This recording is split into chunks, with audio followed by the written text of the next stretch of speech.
अच्छा है, क्योंकि दिल की तल्ख जितनी अंदर रहे उतना बेहतर है।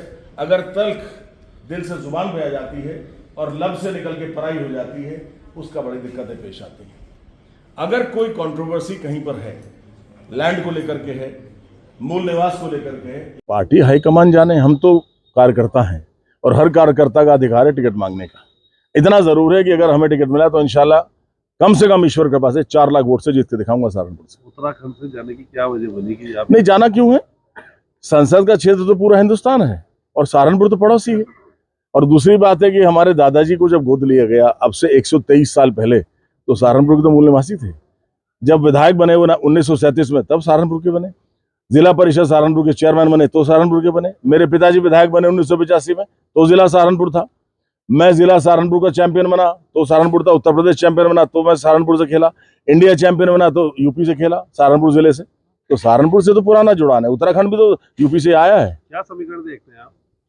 समीकरण बहुत अच्छा है। मुझे भाजपा को हालांकि कहा जाता है कि अल्पसंख्यक विरोधी है, लेकिन मुझे अल्पसंख्यक समाज में इस कदर समर्थन मिल रहा है, युवा ऐसा साथ दे रहे हैं, मेरे स्वागत के लिए लालायत हैं और ऑलरेडी किया भी है।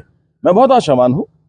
बीजेपी के वोट बैंक में हमारा मुस्लिम्स का वोट बैंक और जुड़ेगा, इसीलिए कह रहा हूँ कि बहुत बड़ी जीत होगी। आप मानते हैं कि 4 बार विधायक रह चुके हैं, उसको जरूर आपको कहीं ना कहीं प्लस पॉइंट जाएगा? क्यों नहीं जाएगा साहब?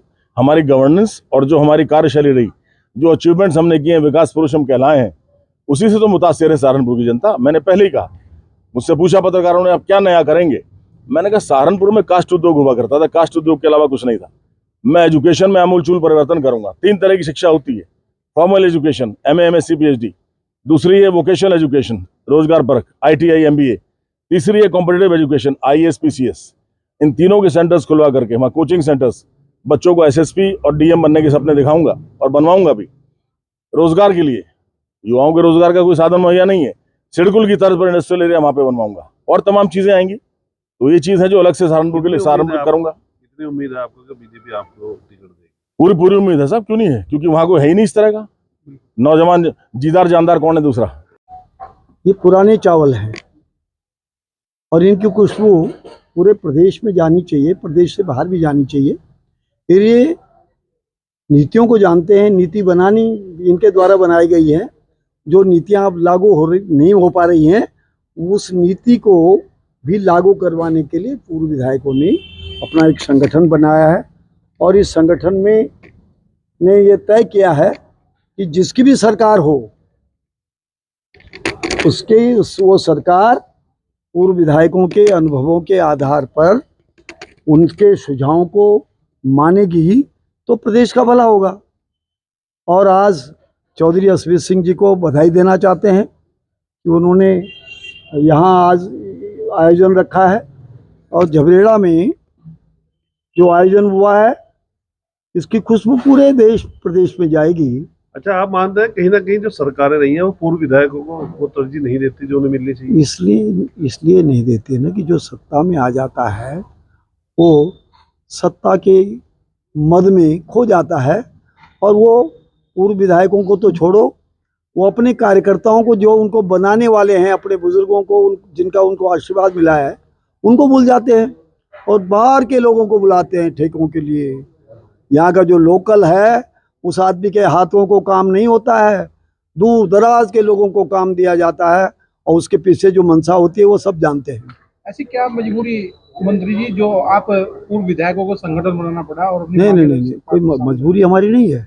तो क्या हमारी कोई मजबूरी नहीं है, हमारा तो अपना अधिकार है, हमारा कर्तव्य भी है कि हमको जनता ने आशीर्वाद दिया है और जनता के मंसूबों के अंतर्गत हम हो सकता है उनकी पूरी सेवा उस समय न कर पाए हों।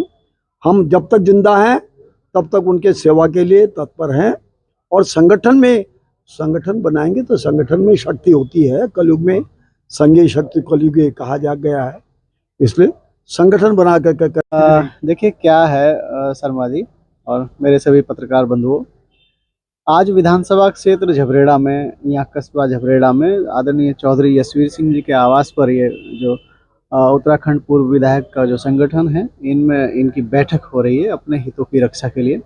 तो इसमें चूंकि यहाँ की जनता ने, झबरेड़ा की जनता ने एक सेवक के रूप में मुझे चुना है, तो मेरा दायित्व है कि जो मेहमान नवाजी मेहमान नवाजी है वो मेरा करने का दायित्व है। और मैं एक मेहमान नवाजी की हैसियत से, एक मेज़बान की हैसियत से आज इस बैठक में हूँ।